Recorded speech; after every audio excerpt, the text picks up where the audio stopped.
नमस्कार बच्चों, इस वीडियो में डिस्कस करना चाहेंगे सामान्य पद्धति के नामकरण के सिस्टम सेकंड। किसका करना चाहेंगे? आपका सिस्टम सेकंड के नामकरण का अध्ययन करना चाहेंगे। सिस्टम सेकंड के नामकरण की बात करें तो कीटों को छोड़कर वे क्रियात्मक समूह जिनमें कार्बन पाया जाता है उनका नामकरण सिस्टम सेकंड के अनुसार किया जाता है। सबसे पहली बात मैं करूं तो सिस्टम सेकंड के नामकरण के लिए नंबर 1 की बात करता हूं मैं रूट वर्ड की बात करता हूं। रूट वर्ड जिसे अपन बोलते हैं जनक शब्द या एल्क या मूल शब्द, यानी जिससे कार्बन की श्रृंखला की उत्पत्ति होती है। तो सिस्टम सेकंड के नामकरण में केवल 5 कार्बन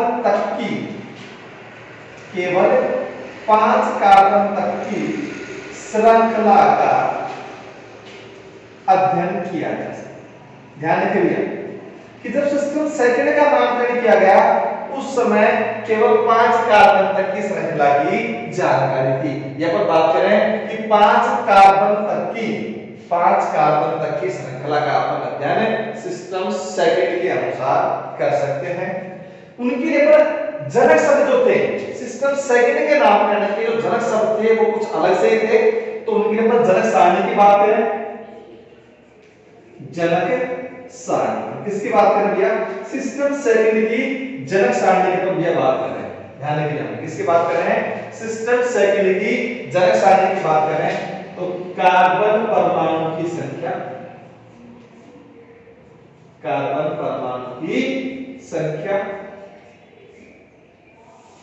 और उसके लिए क्या होगा आपका जनक शब्द या एल शब्द या रूट वर्ड, ये सब बोलते हैं या आपका मूल शब्द होते हैं।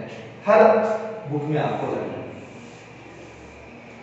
हम 5 कार्बन तक की श्रृंखला की बात करेंगे क्योंकि सिस्टम सेकंड का नामकरण जो होता है वो केवल 5 कार्बन तक की श्रृंखला का होता है।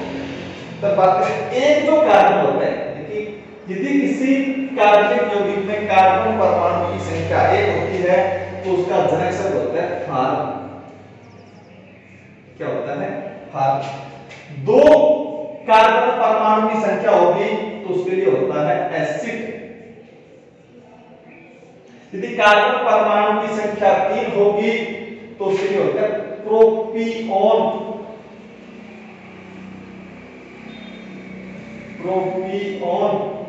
यदि संख्या 4 होगी तो उसके लिए होता है ब्यूटर। और 5 कार्बन के लिए होता है वेलर। ध्यान रखिए भैया, इसका एक नाम जो होता है उसे बोलते हैं एंविल। ठीक है भैया, ये तो जो हमारा था वो सिस्टम सेकंड के लिए जनक शब्द की सारणी की जाती है। क्योंकि हम किसी भी कार्बन के नामकरण की बात करें तो नामकरण के लिए जनक शब्द पता होना चाहिए, अनुलग्न पता होना चाहिए। दूसरी बात जो थी कि सिस्टम सेकंड के नामकरण की बात करें और यदि सिस्टम सेकंड के नामकरण में हमें अंकन की आवश्यकता हो। नंबर 2 जो बात की अपन ने किसकी बात की? अंकन की बात। किसकी बात की? हमें अंकन की बात है। सिस्टम सेकंड के नामकरण में यदि हमें नंबर देना पड़े तो अंकन के लिए अल्फा, बीटा, गामा तथा डेल्टा शब्द का प्रयोग किया जाता है। सामान्य पद्धति के अंदर पर बात करें, सिस्टम सेकंड के पर बात करें, यदि हम सिस्टम सेकंड के नामकरण में हमें अंकन देना पड़े तो अंकन के लिए अल्फा, बीटा, गामा तथा डेल्टा शब्द का प्रयोग करते हैं। बेटा आईयूपीएससी नामकरण में अपन अंकन के लिए गणित के अंक 1 2 3 4 5 6 7 8 9 10 शब्दों का प्रयोग करते हैं, परंतु सामान्य पद्धति के सिस्टम सेकंड में अंकन के लिए अल्फा, बीटा, गामा और डेल्टा शब्द इसी क्रम से अंक देते हैं। ध्यान रखें, इस क्रम को हम चेंज नहीं कर सकते हैं। एक तो बात को ध्यान रखनी है तो सिस्टम सेकंड का नामकरण जो करते हैं वो क्रियात्मक समूह के कार्बन को, क्रियात्मक समूह के कार्बन को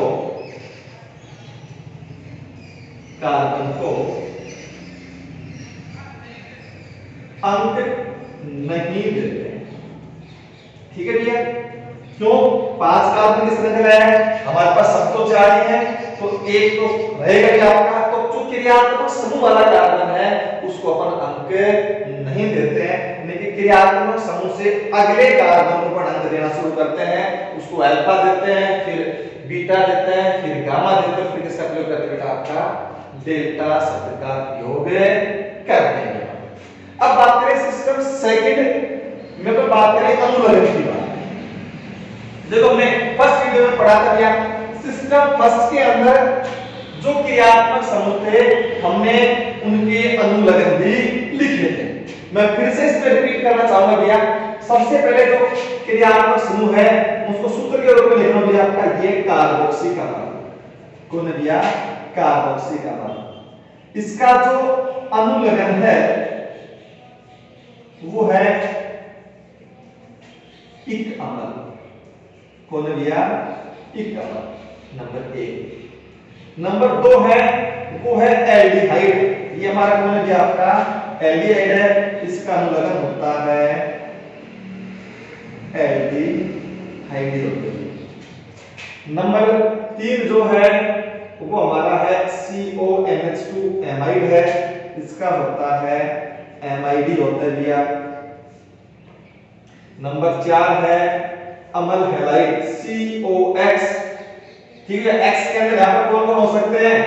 X बराबर हो सकता है क्लोरीन, क्लोरीन, ब्रोमीन और आयोडीन।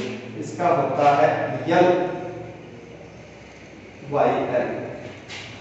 हैलाइड। नेक्स्ट जो हमारा है नंबर 5 वो है एस्टर। द्विसंयोजी है COO। ये दोनों तरफ बना गया। इसका दूसरा रूप है COO। इसका होता है 8।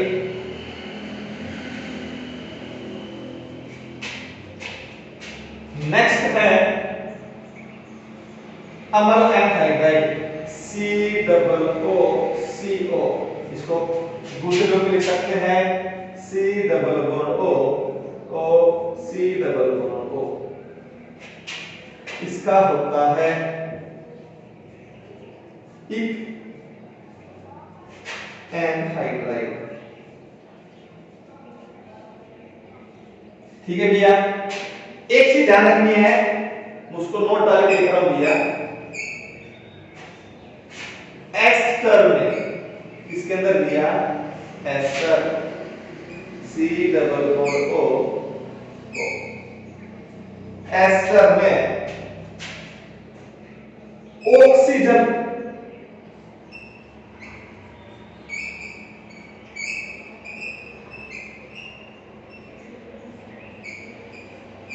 से जुड़ी श्रृंखला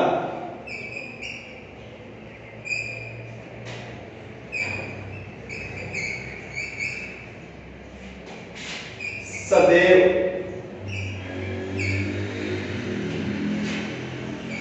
प्रतिस्थापी समूह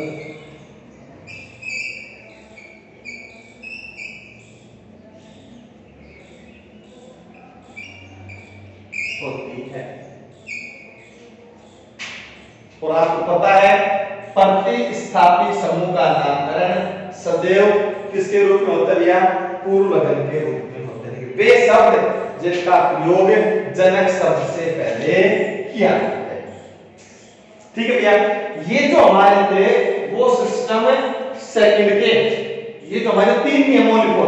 पहला क्या था आपका जनक सारणी की नंबर 1 में बात करें जो आपके सामने बता रखी है। अपन सिस्टम सेकंड के नामकरण में केवल 5 कार्बन तक की श्रृंखला का अध्ययन कर सकते हैं। 5 से अधिक कार्बन की श्रृंखला का नामकरण सामान्य पद्धति के सिस्टम सेकंड में नहीं किया जा सकता है। दूसरी जो मैंने बात की अंकन की, यदि नामकरण में अंक देने की आवश्यकता पड़े तो अंकन के लिए अल्फा, बीटा, गामा और डेल्टा शब्द का प्रयोग किया जाता है। ध्यान रखें कि क्रियात्मक समूह वाले कार्बन को अपन अंक नहीं देते। नंबर 3 जो होता है बेटा आपका, जो क्रियात्मक समूह अपन अध्ययन में किया था कि कीटोन को छोड़कर वे क्रियात्मक समूह जिनमें कार्बन परमाणु पाया जाता है उनका नामकरण सिस्टम सेकंड के अनुसार किया जाता है। हमने क्रियात्मक समूह का अध्ययन अपनी पहली वीडियो में किया गया, मैंने फिर से रिपीट कर दिया आपके सामने।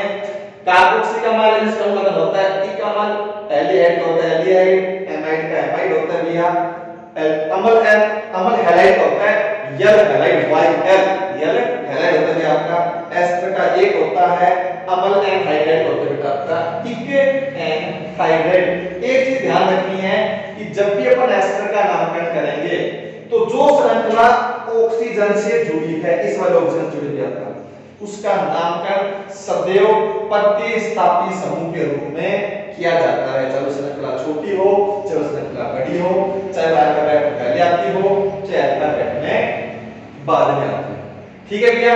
और प्रतिस्थापी समूह का नामकरण जो होता है सदैव पूर्व लगन के रूप में किया जाता है। अब हम सिस्टम सेकंड के नामकरण का एग्जांपल पर अध्ययन करना चाहेंगे, उनके पर एग्जांपल कुछ लेके चलते हैं आपका बात में। ठीक है भैया। और बात करते हैं सिस्टम सेकंड के कुछ एग्जांपल पर अध्ययन करना चाहेंगे।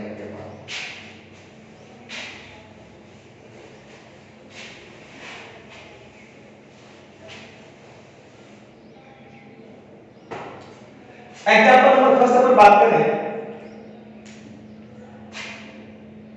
फर्स्ट हमारे पास है HCOOH, यानी हम बात करें तो ये कार्बोक्सिलिक अम्ल, यानी कि हमारे पास जो है वो एक कार्बन का कार्बोक्सिलिक अम्ल है। क्या भी हमारे पास एक कार्बन का कार्बोक्सिलिक अम्ल है। हम एक कार्बन, क्योंकि हम देखें कार्बन परमाणु की संख्या केवल एक ही है, तो एक कार्बन के कार्बोक्सिलिक अम्ल के लिए, एक कार्बन के कार्बोक्सिलिक अम्ल के लिए जो जनक शब्द है वह कार्ब बोल दिया, जो जनक शब्द है वो क्या बेटा आपका। अब इधर ध्यान दें, कार्बोक्सिलिक अम्ल का जो अनुलग्न होता है इक अम्ल, तो फार प्लस इक अम्ल, इसे क्या बोलेंगे भैया,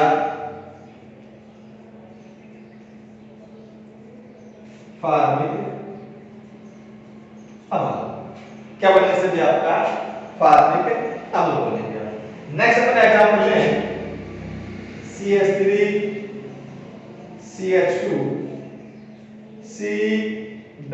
COONH2 या CONH2। यहां से अपन देखें क्रियात्मक समूह जो हमारे पास है वो है एमाइड। कौन सा भी आपका एमाइड है। हम 3 कार्बन की बात करें तो 3 कार्बन 1 2 और 3 कार्बन का जो जनक शब्द है वो होता है प्रोपिऑन। आपके सामने प्रकरण दिया आपका प्रोपिऑन। ठीक है भैया, प्रोपिऑन कितने हैं, 3 कार्बन का जनक शब्द। अब बात करें एमाइड के अनुलग्न की। ये एमाइड का इसका मतलब होता है आपका एमाइड, प्रोपिऑन प्लस एमाइड। क्योंकि आपने देखा होगा सिस्टम सेकंड के नामकरण में पूर्व लगन, यानी कि वे शब्द, सूत्र में लिख दूं आपके सामने बोर्ड पर दिया सूत्र किसका, सिस्टम सेकंड का तो पूर्व लगन प्लस जनक शब्द यानी कि राजा जनक, यानी कि उत्पन्न करने वाला। तो किसी भी कार्बनिक यौगिक को कितने कार्बन की श्रृंखला उत्पन्न करती है वो होता है जनक शब्द, और उसके पश्चात होना था बेटा आपका अनुलग्न। सिस्टम सेकंड के नामकरण में संग्रह सूत्र प्रयोग किया जाता है। पूर्व लगन यानी कि प्रतिस्थापी समूह जो होते हैं बेटा आपका, उनका नामकरण किसके रूप में करते हैं बेटा, आपके पूर्व लगन के रूप में किया जाता है। हम आगे अध्ययन करेंगे भैया ऑर्गेनिक केमिस्ट्री के अंदर क्रियात्मक समूह किसे कहते हैं, पूर्व लगन किसे कहते हैं, प्रतिस्थापी समूह किसे कहते हैं, सबका अपन अध्ययन आगे आगे करते चलेंगे। अब अपन बात करें, अपन जो एग्जांपल नंबर 2 था उस पर डिस्कस कर रहे थे भैया, एग्जांपल नंबर 2 पर डिस्कस कर रहे थे अपन बात करें। 3 कार्बन का हमारे पास श्रृंखला है जिसमें क्रियात्मक समूह और बेटा आपका एमाइड। 3 कार्बन का जो जनक शब्द होता है प्रोपियोन, लिख दिया अपन ने भैया, प्रोपियोन हमारा जनक शब्द है। उसके पश्चात क्रियात्मक समूह का अनुलग्न कौन है बेटा आपका एमाइड। अब लिख दे प्रोपियोन प्लस एमाइड, इनको जोड़ेंगे तो क्या हो जाएगा बेटा आपका प्रोपियोनेमाइड। आप इनको यहां भी छोड़ सकते हो, प्लस का चिन्ह हटा के भी छोड़ सकते हो, यहां पर इनको दोनों को कंबाइन लिख सकते हैं। नेक्स्ट अपन एग्जांपल की बात करें, CH3CH। तो हमारे पास अपन धीरे धीरे एग्जांपल क्रिटिकल को लेके चलेंगे भैया, बातें बड़े बड़े एग्जांपल का अध्ययन करेंगे। आपका यहां पर 2 कार्बन की श्रृंखला है, मैंने एग्जांपल नंबर 3 में अध्ययन किया भैया। आपको 2 कार्बन की श्रृंखला के लिए जो जनक शब्द होता है वो होता है आपके सामने लिख रखा है मैंने एसिड। एल्डिहाइड का जो अनुलग्न होता है वो क्या होता है आपका aldehyde, acid plus aldehyde, aldehyde. इसको अपन कैसे लिख सकते हैं आपका एसिड एल्डिहाइड, अपन सिर्फ प्लस का चिन्ह हटा दिया, हमारा नाम हो गया आपका। नेक्स्ट में डिस्कस करता हूं एस्टर पर भी बात। तो मैंने नोट डाल के लिख रखा है एस्टर पर, ये लिख रखा है कि एस्टर लिख रखा है ऑक्सीजन से जुड़ी श्रृंखला सदैव क्या होती है बेटा आपकी प्रतिस्थापी समूह की। तो मैंने एग्जांपल लिखा CH3 CH2 CH2 C double bond O O CH। तो ये जो क्रियात्मक समूह है वो कौन सा बेटा आपका एस्टर है। ऑक्सीजन से कौन जुड़ रहा है, जो ये जो श्रृंखला है वो जुड़ी ऑक्सीजन से, और ये जो श्रृंखला जुड़ी है वो कहां जुड़ी बेटा आपकी कार्बन से। मैं लिख के रखा है कि ऑक्सीजन से जुड़ी श्रृंखला क्या होती है प्रतिस्थापी समूह होती है। तो बता दूं आपको कि प्रतिस्थापी समूह का नामकरण सदैव पूर्व लगन के रूप में किया जाता है। तो अपन लिख देंगे आपका मेथिल, क्योंकि प्रतिस्थापी समूह है उसका होता है बेटा मेथिल होता है। अब कितने कार्बन है देखिए बन गया 1 2 3 और 4 है। कितने कार्बन है 4 कार्बन है। 4 कार्बन के लिए क्या होता है बेटा आपका ड्यूटर, क्या होता है बेटा आपका ड्यूटर। उसके बाद एस्टर का अनुलग्न बेटा आपका 1, तो ब्यूटर प्लस 1 ब्यूट्रेट, ठीक है मेथिल ब्यूटेट। अब मैं जो नेक्स्ट एग्जांपल डिस्कस करना चाह रहा हूं उनमें हमें अंकन की आवश्यकता पड़ेगी। हमने ये एग्जांपल सिंपल एग्जांपल किए गया थे, नेक्स्ट में एग्जांपल जो कर गया हम लोग कहीं ना कहीं हमें अंकन की आवश्यकता होती है, यानी कि नियम नंबर 2 का उसके अंदर में उपयोग किया जाए। ठीक है भैया, नेक्स्ट अपना एग्जांपल पर डिस्कस करें।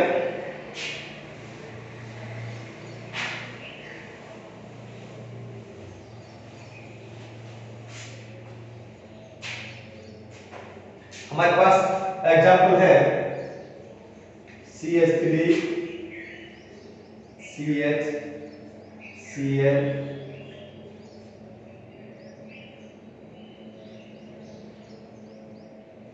CH2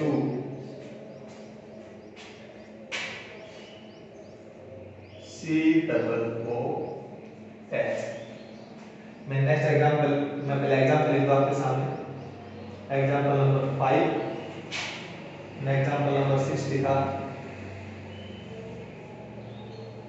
लिखा गया आपका CH3 CH में यहाँ पर जोड़ दिया NO2, यहाँ पर जोड़ दिया आपका Br CHO। नेक्स्ट एग्जांपल लिख दिया एग्जांपल नंबर 7,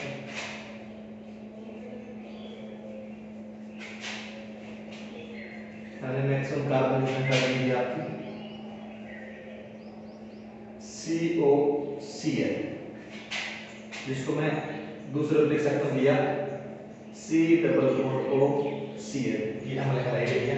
मैंने यहाँ पर जो जोड़े साइड चेन वो जोड़ दी बेटा आपकी 2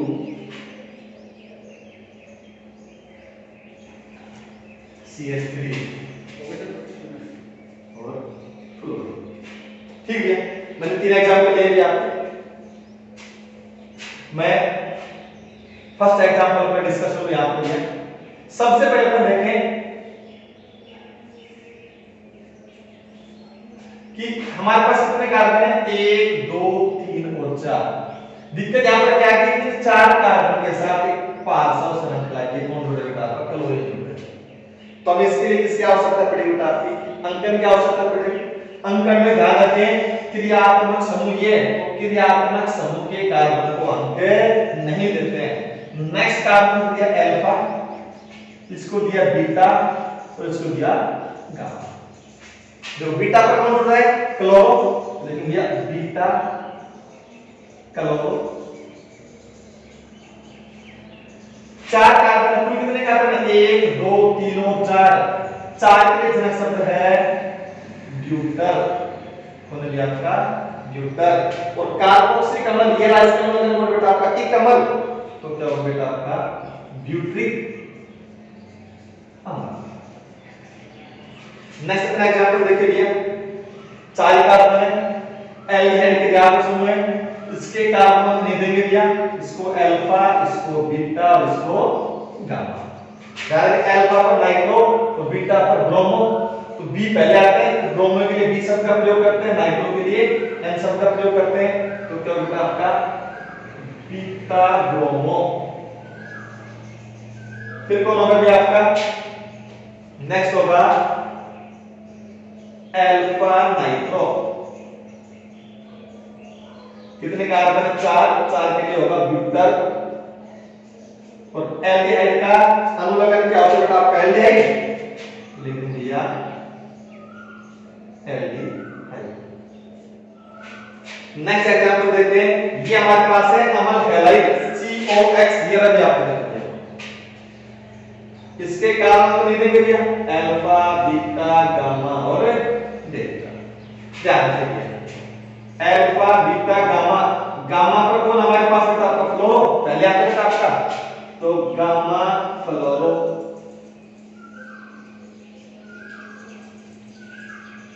फिर आएगा आपका बीटा मेथिल, फिर आएगा आपका डेल्टा नाइट्रो। 5 कार्बन के लिए वेलन, उसके बाद अम्ल हैलाइड है तो यल क्लोराइड, क्लोरीन है तो कौन आएगा आपका क्लोराइड। धन्यवाद, अपन नेक्स्ट वीडियो में डिस्कस करेंगे IUPAC नाम।